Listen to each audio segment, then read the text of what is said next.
Hello everyone. Today I'm going to explain a new chapter which is polynomial. Students, this chapter is very important and is very easy to score, nearly 5 to 6 marks. And from this chapter you'll be getting minimum of 5 marks, max of 6 marks. Like division of 5 to 6 marks I'll be explained later in school. But kindly go through my notes and video lectures. So if you have any doubts you can ask me or through WhatsApp or voice call. So now I'll move to introduction to this chapter, that is a polynomials chapter. So before going to start polynomials, so you have learned about monomial, binomial, trinomial and degree, power, all those things in your 5th, 6th, 7th and 8th standard. But a quick revision now, I'll make of a quick revision of all these definitions of monomial, binomial, trinomial and a polynomial. Then we'll switch over to your 10th standard chapter. Okay, first of all we'll see what we mean by a monomial. Monomial is an algebraic expression which consisting of a single term. An algebraic expression which consisting of single term is called as monomial. So generally example for this x, y, z or x, y, z is also a monomial. Okay, next we'll move to binomial. Binomial means an algebraic expressions having two terms or more than one term, which is nothing but binomial. And you know the examples for binomials are x plus y or y plus z, a plus b. So like this is an example for binomial. And next we'll move to trinomial. What do you mean by trinomial? Trinomial means an algebraic expression which is having more than two terms or having three terms. We'll say it is a trinomial. So example for this is x plus y plus z or x square plus y square plus z square, ab plus bc plus ca.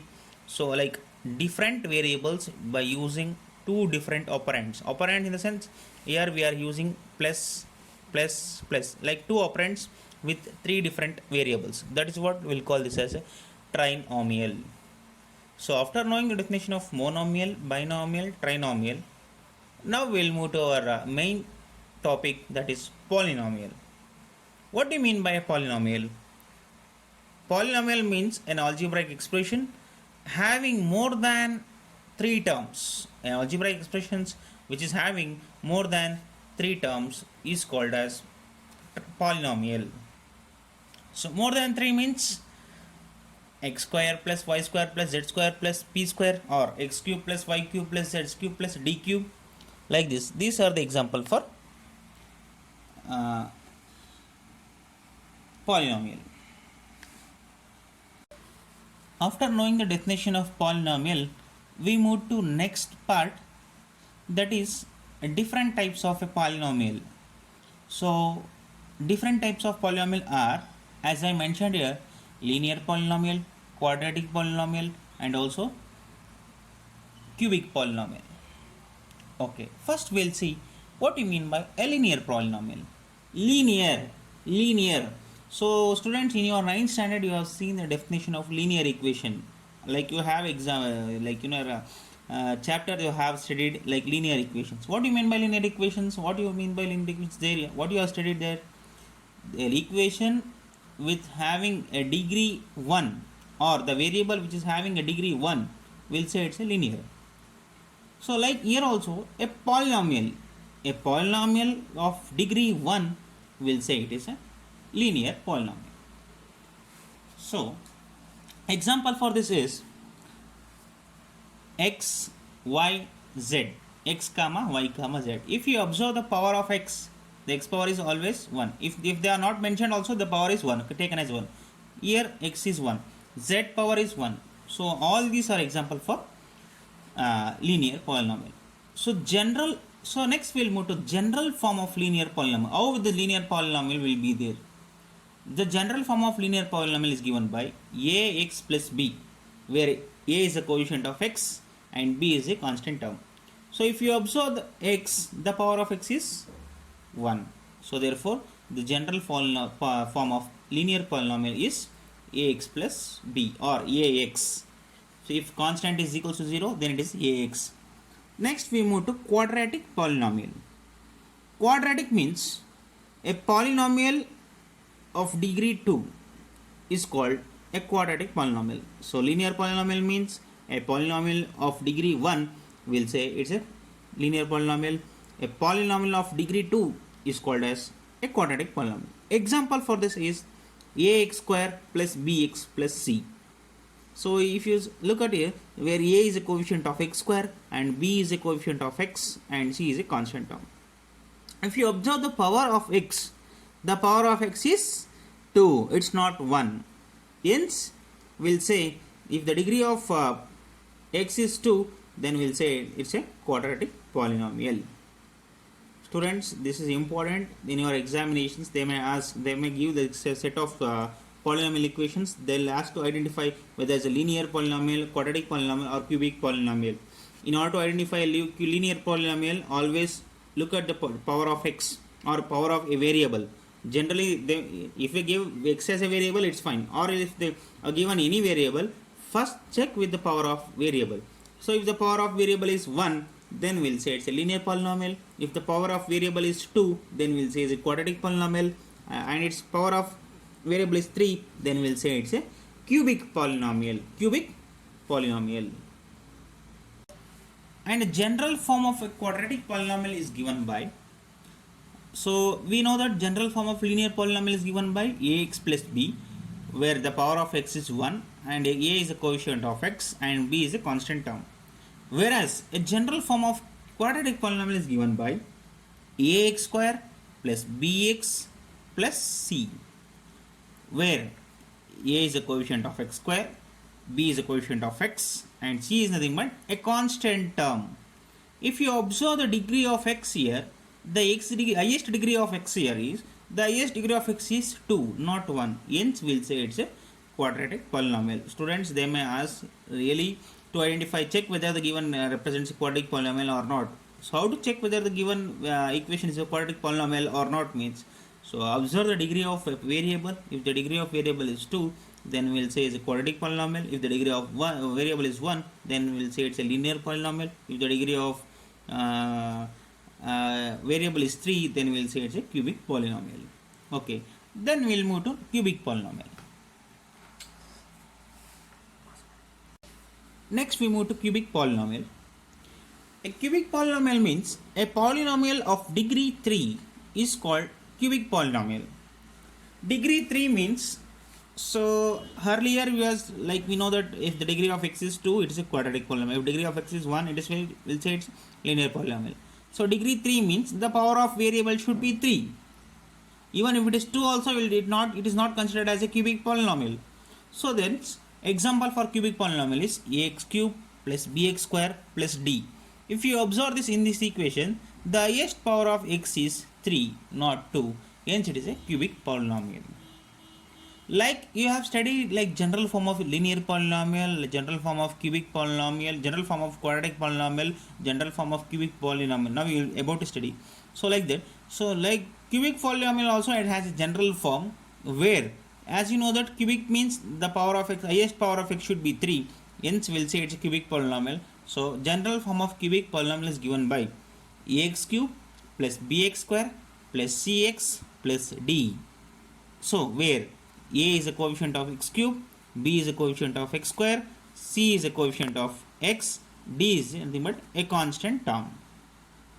Why I am writing that? Because a, b, c, d, because these are the coefficients as you have studied like numerical coefficient and arithmetic coefficient, numerical coefficient and variable coefficient in our lower classes. But why these coefficients are very important for upcoming classes? Because without these coefficients you can't verify that relationship between the quadratic polynomial. So that we'll see in the next class. Before students, I'll repeat once again. So you should know, first of all, before starting this chapter, I have explained monomial, binomial, trinomial, which is not required, but still it's a part of basic for this chapter. And now the main part of this chapter is linear polynomial, quadratic polynomial. What do you mean by that? Linear polynomial, quadratic polynomial, and cubic polynomial, and the general forms and with their coefficients. These are very important. So I repeat once again: if the degree of a very variable is 1, then we'll say it's a linear polynomial. If a degree of polynomial is 2, then we'll say it's a quadratic polynomial. If the degree of polynomial is 3, then we'll say it's a cubic polynomial.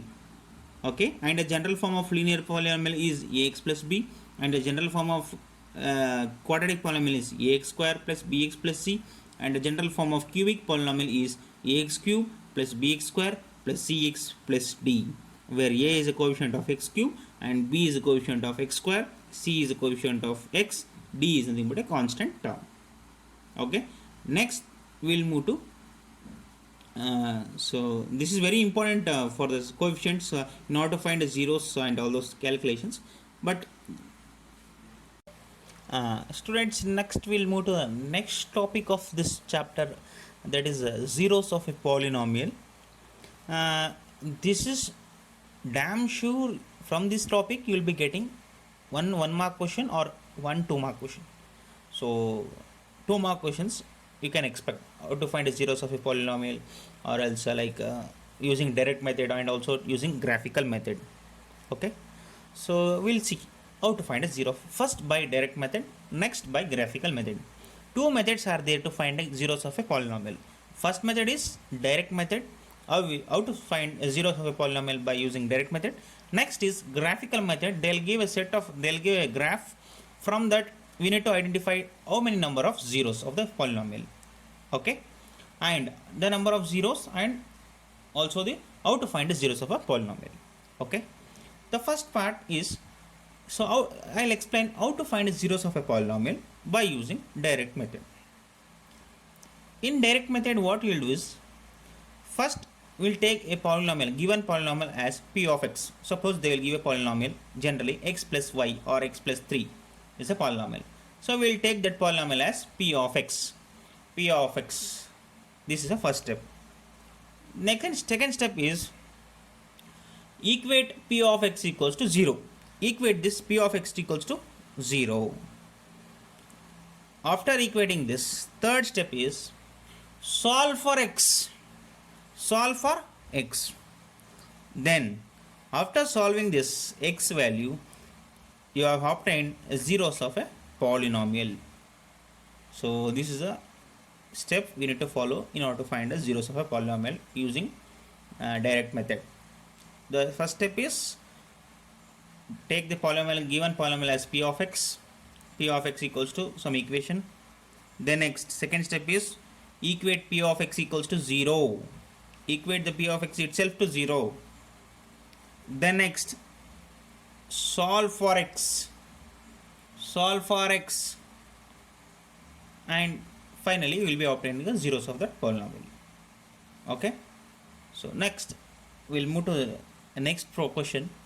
Is find the zeros of a polynomial 2x plus 3. As I told, the first step is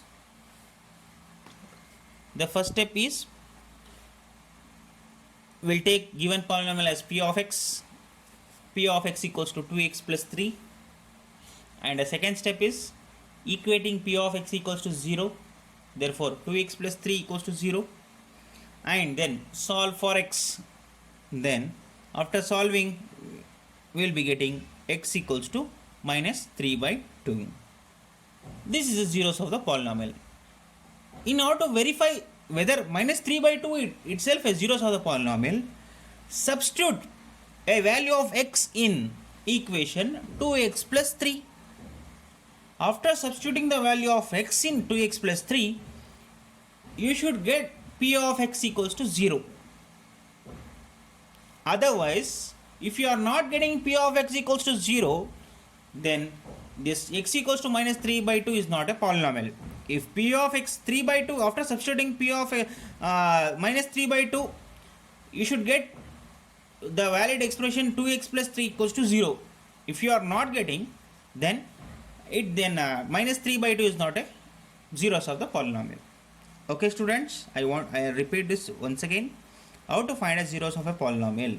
First step is, given that they'll give a set of equations or they'll give one equation, the first first job is like equate equation to p of x. Take that equation as p of x.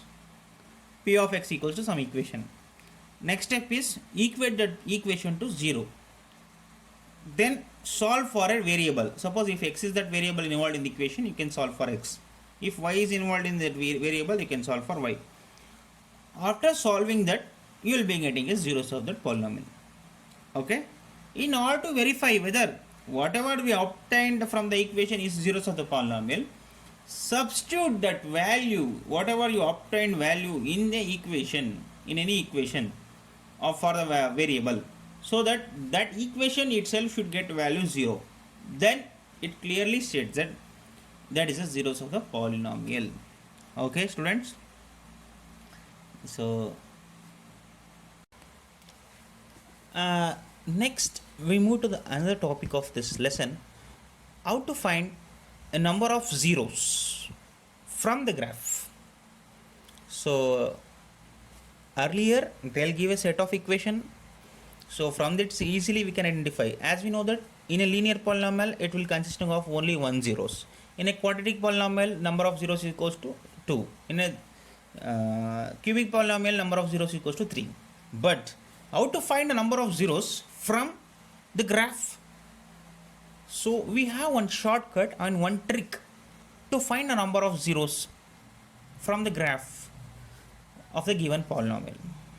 Okay, the first step is, and that shortcut is, from the graph how to find a number of zeros. The shortcut is, if the number of times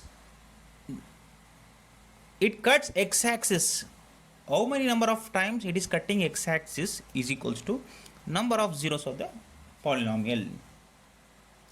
The shortcut is a number of times which is cutting x-axis. How many times it is cutting x-axis? Cutting or touches. Cutting, you can say it is touching also. Touching. How many time it is cutting or how many time it cuts or it touches x-axis is equals to number of zeros of that polynomial. Okay. So now I'll apply this trick for the given below graph to find the number of zeros of the polynomial.